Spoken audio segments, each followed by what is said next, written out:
Right, start. Hello. Hello, matey.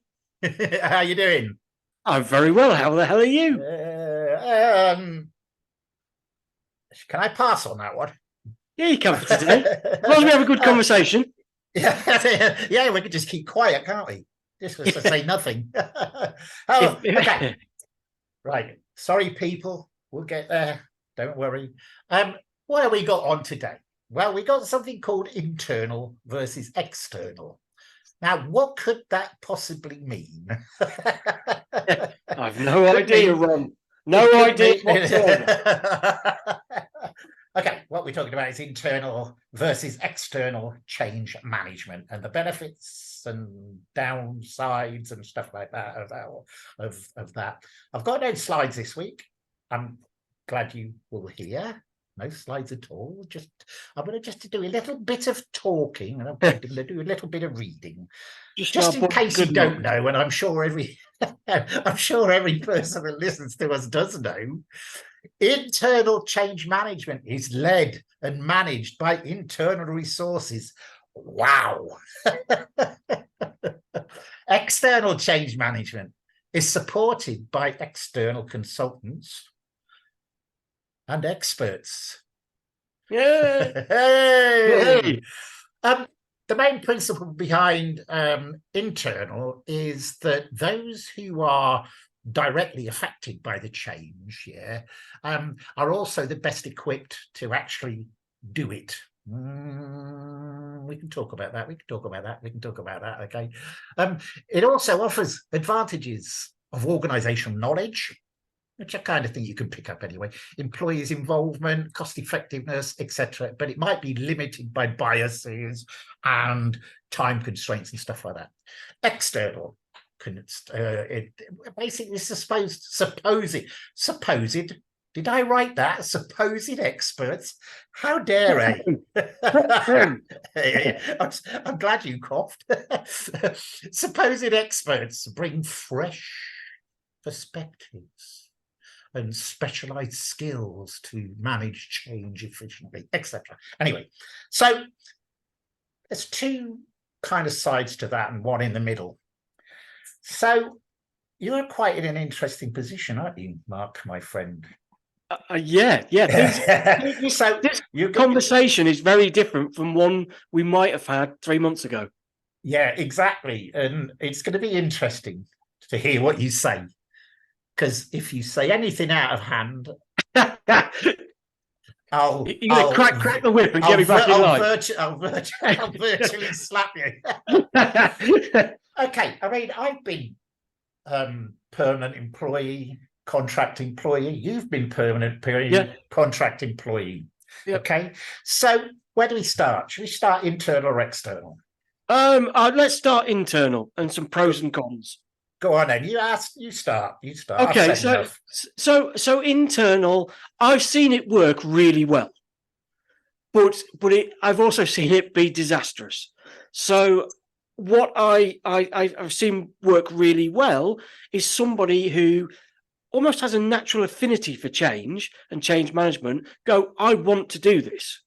I want to take it on. I want to run with it. I want to learn more about the industry. I want to, and they'll be throwing themselves into a program typically, and they'll go, I want that. That sometimes works beautifully well because I've seen it when I've been brought in to support them or help or guide or whatever. And that can work beautifully well because they know everybody. So it makes engagement, communications, they know it, it just makes life so much easier. And it is one of the difficulties when you're an external of learning some of the ways of the organization. That being said, if you're good at what you do, doesn't really matter. Exactly. But so internal, that's a good example. Somebody who's got a natural affinity for change. They know everybody in the organization. That's great.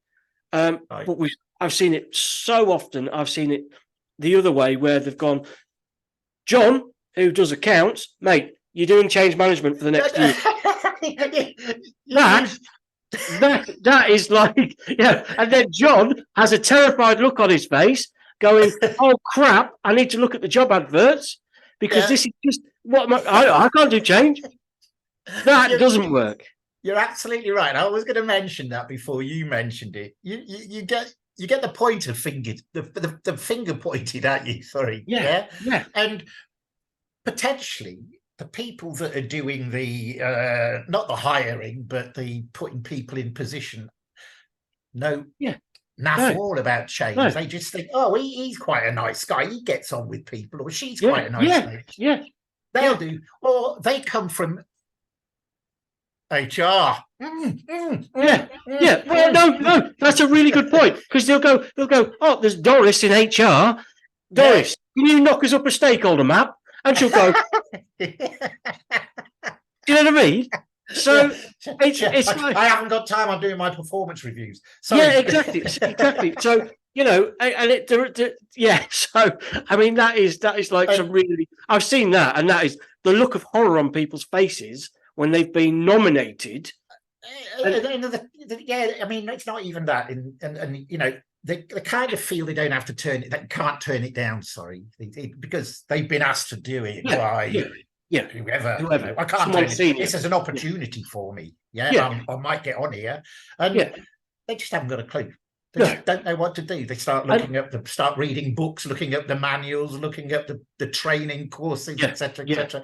But because they don't understand, Ron, usually Doris will go, "I'll do a prosy. That'll sort me out." And we all know how that goes. So it doesn't work, and it's usually the leadership's lack of understanding around what we do. Yeah, and that's exactly it, and that's why they don't get behind. Well, they just say, get on with it, do whatever, put whatever in the post, get them to call them a change manager, away you go. There is obviously an aside to that, but we'll come on to that in a minute. Okay, or not an aside, a thing how you can overcome that, and I've done this many times, so we'll talk about that in a minute. Let's face it, Ron, our meetings, mate, like this podcast is usually like a roller coaster ride in a holiday. You know what I mean? I know. Everybody who's watching it, stick with us. We will get there. We'll get there in the end. Don't worry. So that's my view of internal world. It can work. It most often doesn't. But it's that quality. It's that quality of outcome, which is why you look. Now, I'm not gonna sit here in my Change Rebellion t-shirt and say that everybody external is wonderful and delightful, because they're not. I mean, we are, but they're not, because you've got. What's the t-shirt? Have you not noticed? Just threw this on this morning. No. It was the first thing I had in my wardrobe. So the external. I'm not going to say everybody external is great, because they're not. Because you've probably done it. You've probably been there. I've been there, where you go into an environment, and the amount of times I've got negative from the get-go feedback, because they've had people who said they were like me in prior, and they're from some very well-known consultancies, and they didn't do anything for us. In fact, actually, we're more miserable now than we were when they came in. And so personally, obviously, Change Rebellion are brilliant, but there are some out there that aren't so good. Yeah, you've got these extra. You've got the big 5 or 6 or however many there are, and 7 or 8 now. They are kind of used because sort of management is scared to use anyone else, because they have a name and they think they can perform, and they think whatever. But you obviously got your high-level consultancy, you've got your mid-level consultancies, and you've got your smaller consultancies. And it's in my experience, I've worked for 3 of the big 5. I've worked for some medium-sized consultancies, and I've worked for some smaller consultancies, depending on what the gig was. And I found that because this consultancy is slightly smaller, not one of the big ones, and maybe between them, maybe the mid-size, it's a much more close-knit unit. Agreed. They've got their shit together, basically. They know what they're doing. They've been there before, and they've got a point to prove as well. These big boys, they come in with PowerPoint slides and God knows what else, and sling them about and say, here we go, this is the way to do it, and then take all all the clever boys out and put in the freshers. And that's what happens, and that's why things screw up when you've got these big external. I've gone in loads of times after these people to clean up their mess. Yes, 100%. Yeah. So external is a bit strange. It depends who you get. I suppose like anything, it depends who you get. It depends who you get.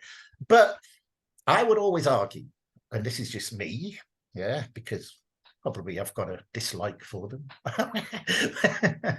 But then I would always argue that the bigger consultancies are worth steering clear of if you want to have a good job done where knowledge is transferred to you, where people take time to sit with you, where people talk to you and help you through the process, rather than just diving in, throwing all this stuff over the wall and saying, get on with it. And that's what happens. No, it is, absolutely. And not only that, what a lot of companies, the smaller companies, don't realise is when you engage with these big people are connected to other big people. And these other big people provide software or hardware or lots of other things, pens and pencils for all I know. And it's a world where, for me personally, if you are wanting really good change management from a company that loves what they do, look at the smaller ones. Me included. But look at the smaller ones.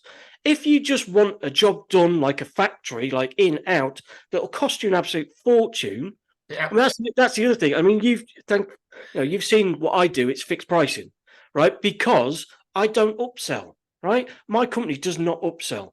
If you stick a consultancy, the first thing they tell them back at office, right, is see who else you can sell in. See how many more people you can put in, right? And if people aren't switched on to that and are watching this, you need to be switched on to it.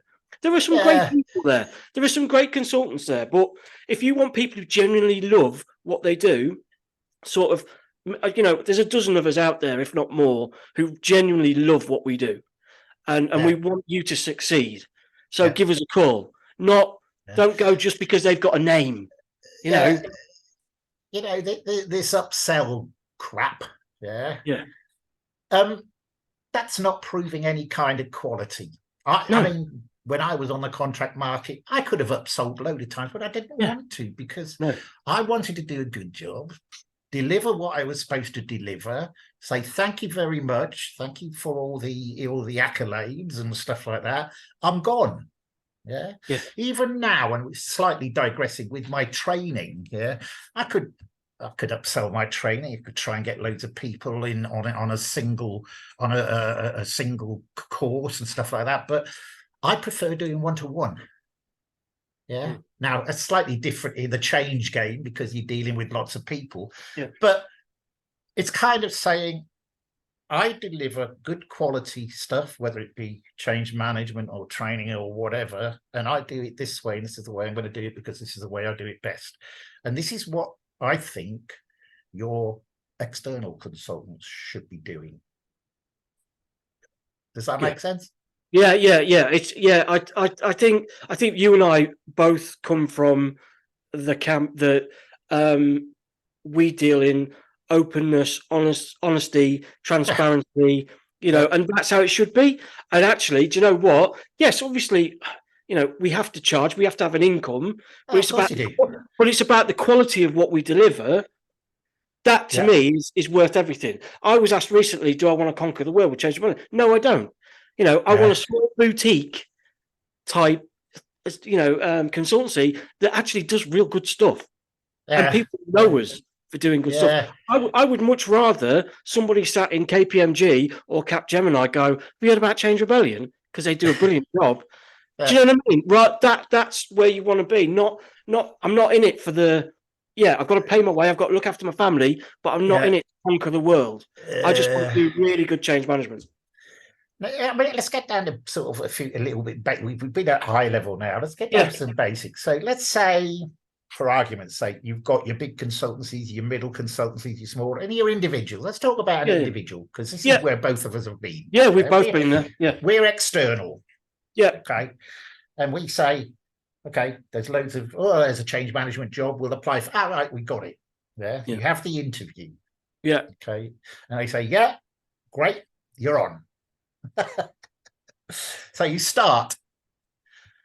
And you sit down and they say, all right, here's this, here's this, here's this, here's this, the business case, here's the PID, project initiation document, here's this. Have a look through it, and let's have a chat tomorrow. Eh? Tomorrow? And what you got to do, you got to get in, you got to get under the skin. You got to establish what I call establish the baseline. Okay, and that takes time. Now, unfortunately, because they are paying an amount of money for you as an external, they expect you to deliver quicker than you would like to. Like for me, I used to go in and say, I will deliver you within 3 weeks a bespoke approach to change. Oh no, we need. Wait a minute, you already brought me in 4 months late, and you still want this. We didn't. So that kind of puts a bit of pressure on the external, and they're not going to do as good a job as they might be able to do in normal circumstances, which is going to kind of pee off both the sponsor, the people they're working for, and so forth. So that's a little bit of a downside, isn't it? Yeah, I mean, it is because quite often, as you say, you'll get started on the job, and people won't have, if they don't quite understand what you do, and they quite often won't have an idea of realistic timescales for what you need to do in order to achieve success. So I would quite happily go in and say, you've got a company with no change maturity whatsoever, no sort of approach, methodology. I would say, yes, me and my team, 12 months, will turn you around. And they go, 12 months? That's a long time. Do you want to do it right?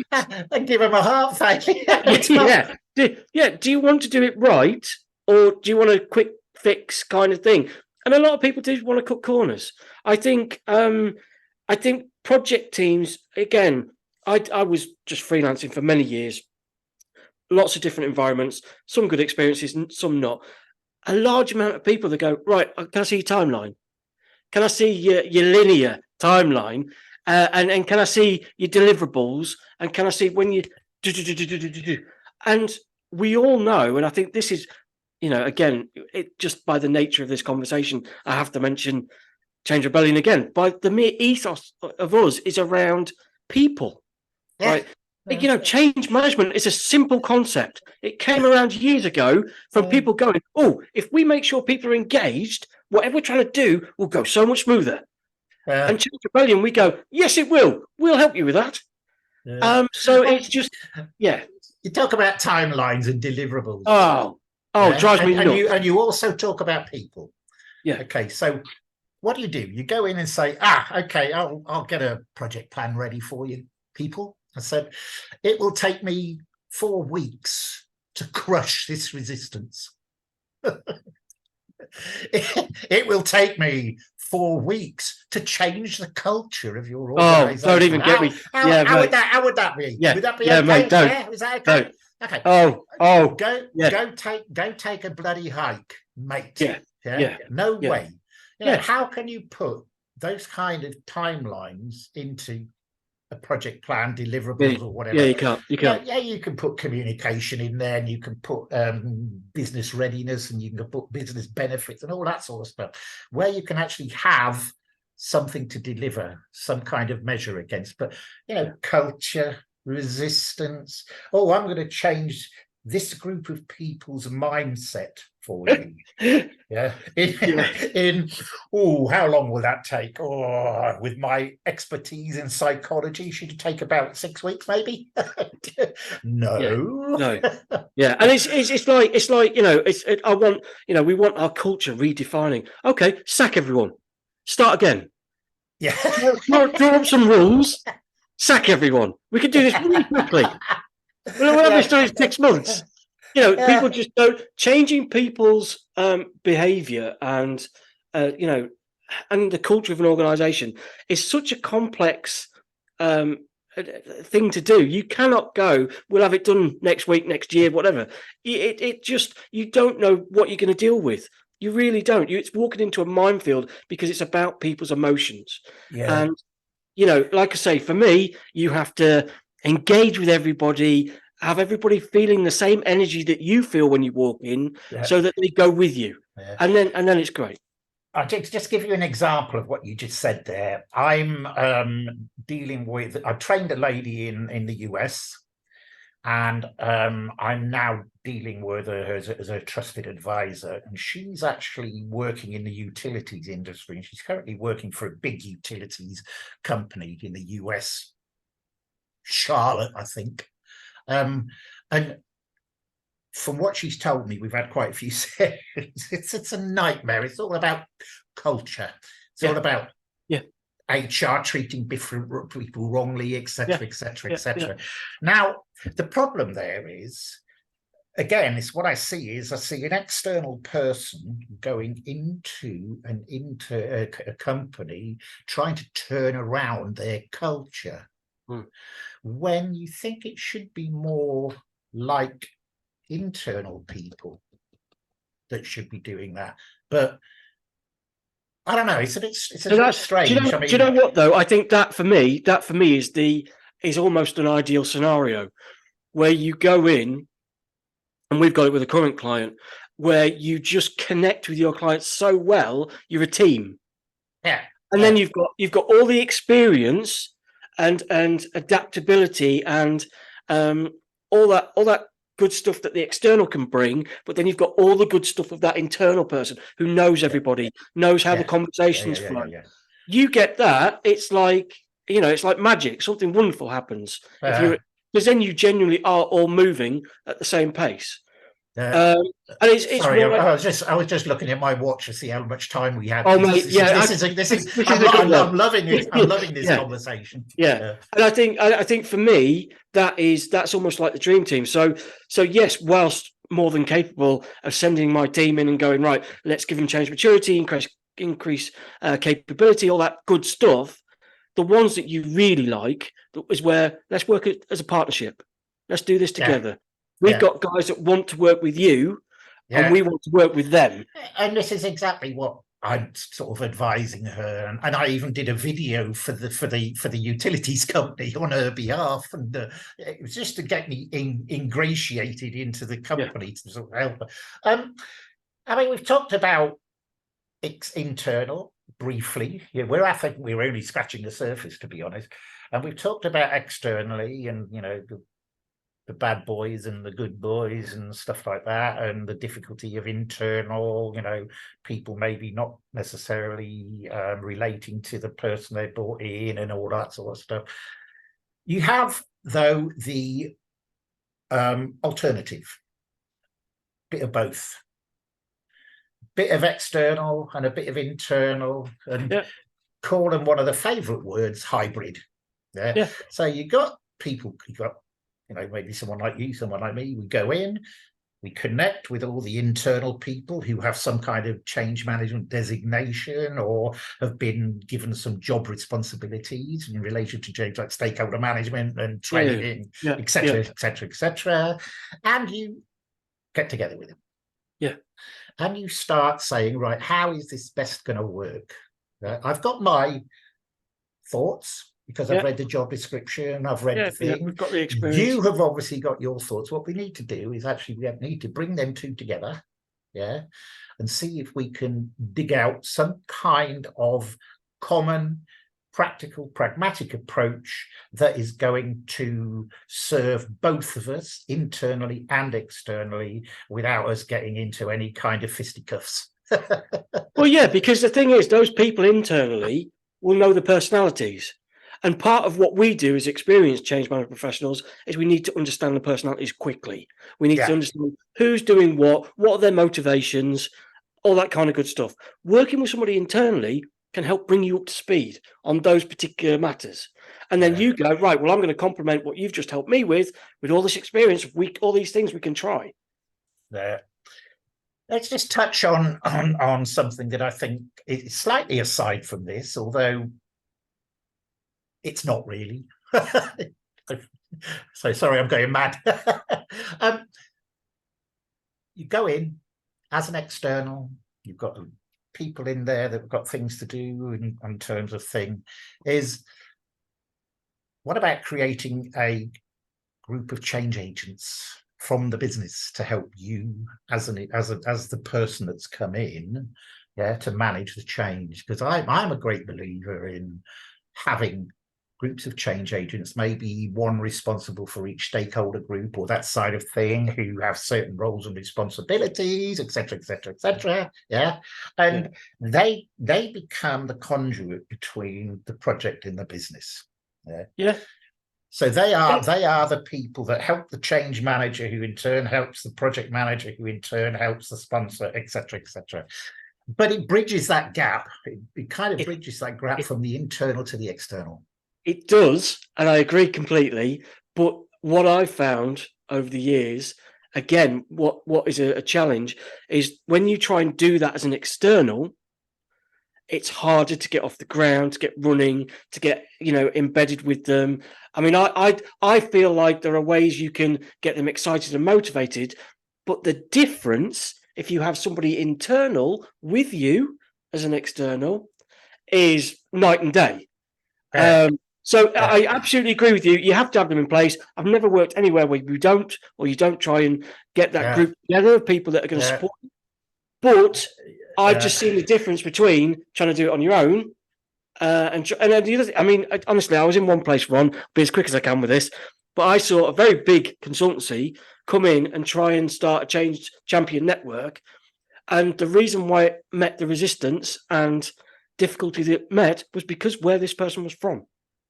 The company they were from, because because on the ground they're going, well, who's this bloke from so and so? Come and tell me I need to be a champion. Be a champion. That's true. So it's a complicated world we live in. There are pros and cons all around. Yeah, but you're right. But then isn't it all about making sure that people understand why you're doing what you want to do? Yes, you are. Yeah. You are an external person. Okay, yes, we're talking about external people now, and you want to make sure that there is representation within the business for the internal thought processes and what people want internally. So you say, I want to create a group of change agents. Unfortunately, there could be a problem where people don't agree with the change agents you've chosen. It depends how you choose them, but then that's just a natural part of business. Some people don't get on with each other, other people do get on with each other, and it's something you'd have to address as you go through. So I think go on. I just very quickly though, I think that it's almost like, without giving away my secret sauce, it's one of the things I'm very aware of and I've seen a lot of, so that for me, when a team goes in and works with a client, we don't just think outside the box. We're 2 fields away, because we're going to be unique. We're going to be different. We're going to have high energy. Absolutely. And I think it can work beautifully. It really can. But I think the external needs to know before they go in, there may be some challenges, and only experienced people know there will be some challenges and what they will look like. There's always going to be challenges when you're coming. I mean, even when you start a new job. Even if you start a new permanent job as a change manager, there's going to be exactly the same challenges until you get your feet under the table. And you've taken your prosody exam.